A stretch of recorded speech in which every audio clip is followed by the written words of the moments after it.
हादसे में मनीषा की मौत के बाद पटना में उनके परिवार पर दुखों का पहाड़ टूट पड़ा है। मनीषा के माता पिता और भाई इस समय अहमदाबाद गए हुए हैं।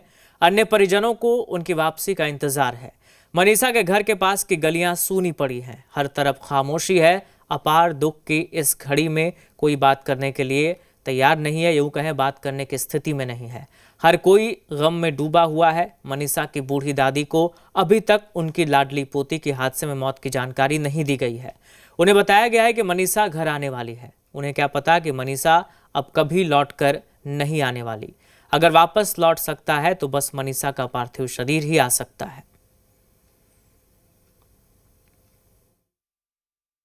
अहमदाबाद में हुए विमान हादसे में लगभग 270 लोगों की मृत्यु हो गई, जिसमें पटना की रहने वाली मनीषा थापा भी शामिल हैं और वो उस विमान में क्रू मेंबर थी।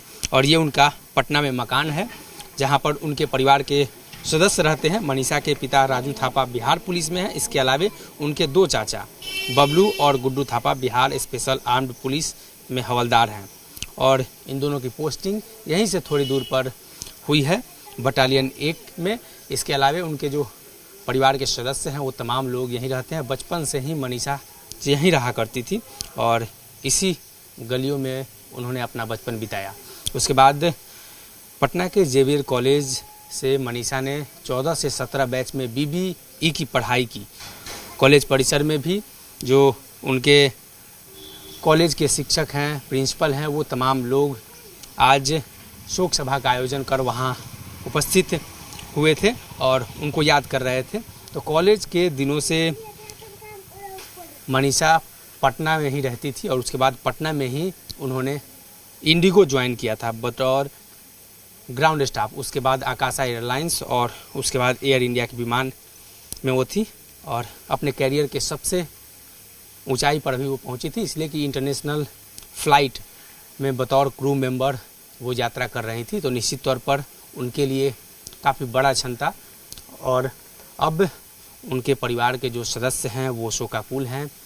परिवार का कोई भी सदस्य साफ तौर पर बातचीत करने के लिए राज़ी नहीं है, वो उस स्थिति में नहीं है। तो यहीं पर उनके सभी परिवार के सदस्य रहते हैं और तमाम जो उनके लोग हैं, उनके सदस्य हैं, वो सभी लोग यहाँ पर आ रहे हैं, उनसे मुलाकात कर रहे हैं। तो निश्चित तौर पर उनके परिवार के लिए एक दुख बड़ी खबर निकल कर सामने आई। उनकी मां ने भी बताया कि जब वो उड़ान भर रही थी उससे थोड़ी देर पहले बातचीत हुई थी और उन्होंने टेक केयर गुड बाय कहा था और उन्हें पता नहीं था कि ये उनकी आखिरी बातचीत उनके परिवार के सदस्यों के साथ होगी। तो अभी वर्तमान में उनके परिवार के जो तमाम लोग हैं यहीं पटना में रहते हैं। जगदेव पस का वो इलाका है और निश्चित तौर पर परिवार के सदस्य काफ़ी दुख में हैं इस घटना को लेकर। अपने सहयोगी अजय के साथ सनी, जी मीडिया, पटना। 22 साल की बेटी ने आसमान में उड़ने का सपना देखा था।